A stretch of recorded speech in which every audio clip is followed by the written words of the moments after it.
All right, raw thoughts. We just heard the earnings call. Chris, let's start with you. What did you take away from it?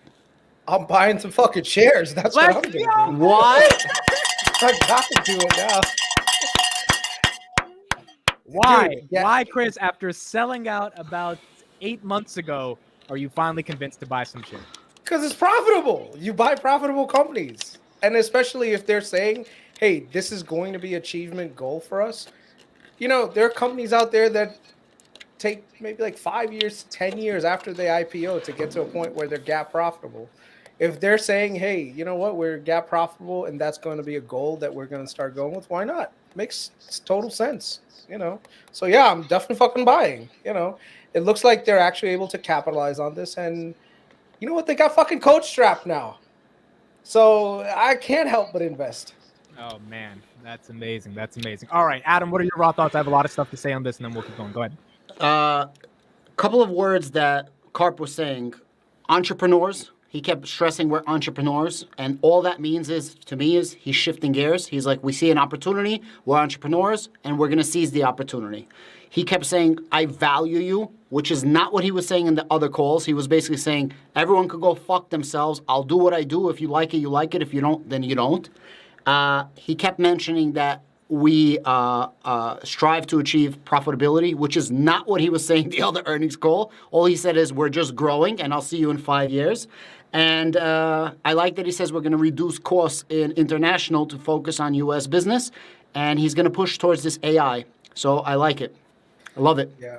Yeah. The fact that they're ahead on this and they're able... Can you mute my Adam? Adam, yeah, dude. Okay, there you go.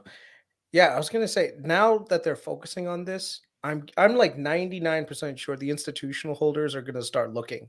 And he even said it, Carpet said it himself, like, now we're going to see institutions start buying in because they've achieved the prerequisite to most people saying, you know what, I'm gonna take a serious look at this company, and that's profitability. Some people have this thing that if they're not profitable, we can't invest in them. And for a long time, that was the concern with Palantir, that they were just going to grow, but they were never really going to be profitable, and they would just keep diluting shareholders.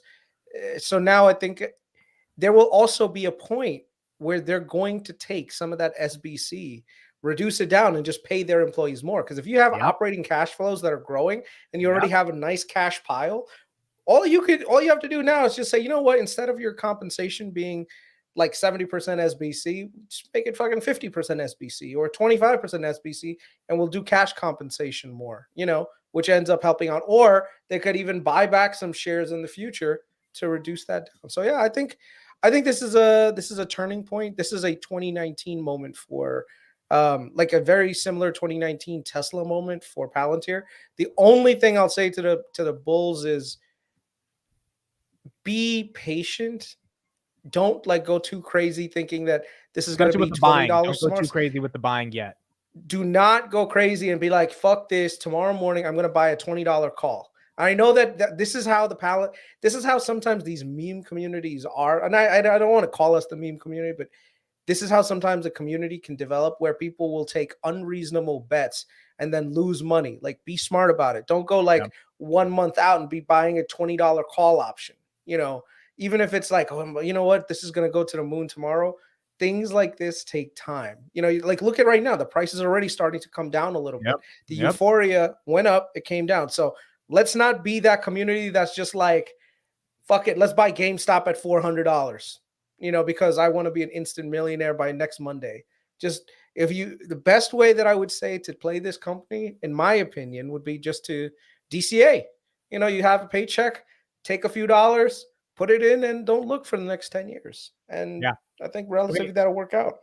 100%. I mean, look, like macro uncertainty, anything can happen. The stock can go back to $7. The point is, I don't care if the stock goes back to $7, honestly. Like, what I saw is what I wanted to see, and eventually the world will catch up. That's just how the market is. But the earnings itself was really good, so you definitely got to be careful with buying next quarter. And I'll make the same mistake. I bought a cash secured. I sold a cash secured put at a 950 strike price last quarter because I got excited. It was not going to stay at 950. There was no way in hell it was going to stay at 950, right? And I should have known that, and I got assigned those shares, and I could have bought those shares at $7, right? So definitely got to be careful. I want to read a couple quotes that I tweeted and get your thoughts on them. Carp says, what's most exciting is not that we're gap profitable, but that we have the ability to launch the most exciting products in the world. Nice one. He also says the demand I've seen for our AIP platform is like nothing I've seen in the past 20 years. Before I go on, do you believe him when he says that? Especially when he said, the question I'm having with clients is not, do I need this, but how do I use this? Do you believe him, Adam? We'll start with you, that the demand is real and he's not just saying that to say that. I 100% believe him because of what's happening right now with ChatGPT. I know for a fact a lot of people in the corporate world are getting screwed because they're putting in corporate data into ChatGPT, not realizing ChatGPT is like a Google. It's taking all your information, and they're getting in trouble. Samsung just stopped it, right? They said you can't use it. I believe 3 people from Chase, JP Morgan got hit with that, like employees. So I do believe because of ChatGPT, everyone's using it literally for everything, and companies are like, yo, how do we get a ChatGPT for us? And as per ChatGPT in my video, ChatGPT literally said, Palantir and us is not the same, the AIP. We're different. However, Palantir for businesses is as revolutionary as ChatGPT is for us. So yes, in that context, 100%, I do believe that people are literally running to him and saying, yo, how do we set up a ChatGPT? They're not even saying IAP. They're probably like, we want ChatGPT for our business. Can you do that? I guarantee you that's what they're saying. Can you give us ChatGPT for our business? They don't even give a shit about AIP. And he's like, yeah, there you go. My 2 cents. I agree. 100% agree. Another big quote. Alex Karp during the Palantir Q&A about AI says, I don't want to make my answer overly philosophical, but in some ways I prefer it. To me, when he goes on his little monologue about AI and philosophy, I know everyone, I feel like me, Adam, you and me are like the only ones that don't give him a lot of shit about being philosophical. This is when you need to be philosophical. Like this AI conversation, and Chris, I want to get your thoughts on this. Do you think it is really necessary for him to talk about the legal and ethical implications for this product in particular? And do you think there is enough analysts in the world that will understand why he gets into the philosophical parts of this, even though there's no real business value to that stuff? Yeah.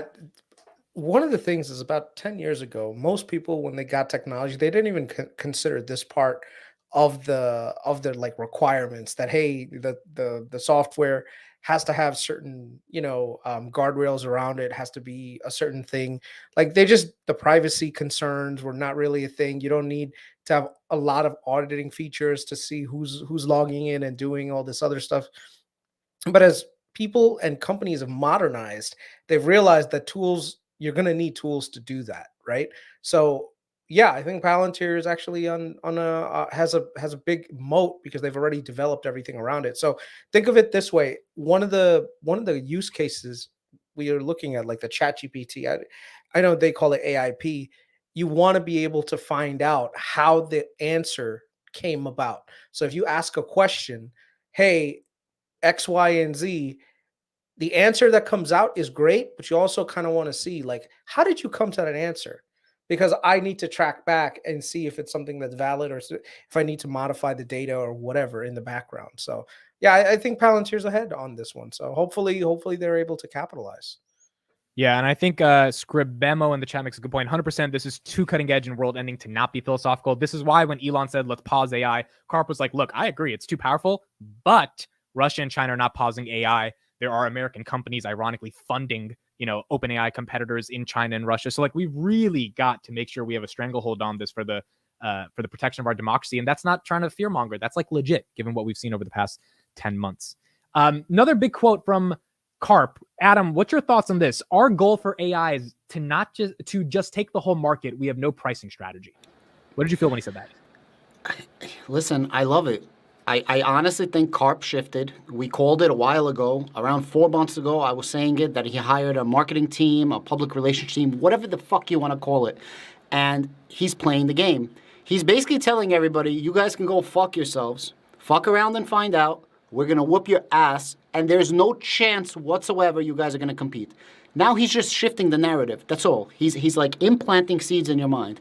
That's what I think. And I think that's the most gangster answer possible. He's like, who gives a fuck the price? We're taking over everything. Fuck Snowflake. That's what I heard. And, the reason he's able to say that, again, it's kind of like me sometimes. I don't have the results yet to prove it the way Karp does. But when I talk about my startup and in the context of the things that I'm doing, there's a certain level of confidence I have because I know the difference between me and the competitors. Like I know that. Again, I'm not at the level of Palantir where I've put up massive results and I've proven it, but I know the difference. I think Karp, not only has he proven it with the demand he's seeing, but again, this is so important to remember. The reason they can actually take over the whole market is because they've spent 20 years building the technology that has kept privacy, civil liberties, data regulation, and governance at the core of their tech. This is something the 1,600 people here, you've got to understand this if you're a Palantir investor. This is technology. Everyone says they've been around for 20 years. It's blah, blah, blah. What were they doing for those 20 years? I mean, you've really got to ask yourself that question. And if they were doing stuff that the CIA ended up saying, hey, we need this because we just had an attack called 9/11 and we don't want that shit to happen again, then maybe what they were doing was actually pretty important. ChatGPT is just a user interface. It's just a little search box where you type something into it, and that's because OpenAI popularized that. So it's really right timing, but years of strategy to take a user interface that is taking over the world and put it on top of all the backend infrastructure, which is why their defense AIP showed what they're actually doing in the backend with ontologies and LLMs to be able to come up with those results and make it work for customers and enterprises. That's why they can take over the whole damn market, and they're not worried about price, because if they're saving you a lot of money, they're making your business efficient, it doesn't matter the price. I wanted to say one thing, and maybe it's a stretch over here, but at the same day, they're talking in front of the Congressional Committee about artificial intelligence and warfare. At the same day, his colleague, Shyam's colleague, was talking in UK Parliament about the same thing, AI and warfare and stuff like that, right? Our military in the United States has a problem. It's on a downhill swirl. Woke is broke. Chris will know what I'm talking about because I have a lot of people in the military. For the first time ever, they cannot recruit enough people because everyone's worried about, feelings as opposed to military. And again, real quick, in the context of feelings, people are afraid to say they are working for a evil white supremacist country in part of their military, which is why they're not joining, right? That's what you're talking about in terms of this. Go ahead. That and sensitivity training instead of military training. And we have a lot of pieces of technology that are not being utilized. Anyways, so how do you fix this? Either you recruit more people or you make people more effective and more effective with less knowledge. So how effective are you in your personal lives? I know you use ChatGPT all the time on it. I do all the time, and I stack it with different AIs. Basically, I'm a college professor. Like anything I need, I have, right? And if you know how to use it as a tool. So to make the military more capable, you got to give them the tools to make them more capable. What are the tools? AIP can be that tool. Now, they're in front of the UK Parliament, they're in front of the Congressional Committee, and they're talking about regulations. I believe there are going to be regulations for artificial intelligence that quite possibly Palantir is going to be one of the only ones that's going to be able to push AI products because they're going to be, you know how you have a level 6 clearance? They're going to have clearances for artificial intelligence to be used at the highest levels of military. And that's the way in. It's just all making sense. I mean, maybe it's a stretch.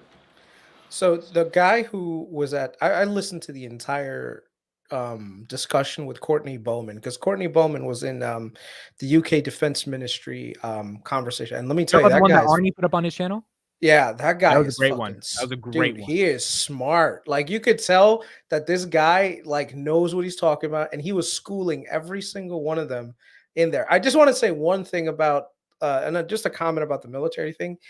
Yes, there is a definite move towards including a lot of things that normally wouldn't necessarily equate to the military, and it's a lot more overt now. Like back in the day, we had gay people serving in the army with us. We knew there was a guy that was gay, but here's the thing: no one was like, "Oh my God, this guy's gonna try to rape us in the middle of the night or something," right? If anything, we used to love this guy because it's like, bro, who else is gonna fucking die for you? The dude that loves you, bro. So I never had a problem with anyone gay in the military and all that. But what it is when you keep highlighting it, you stress that is the core focus of your recruiting. It turns a lot of people off.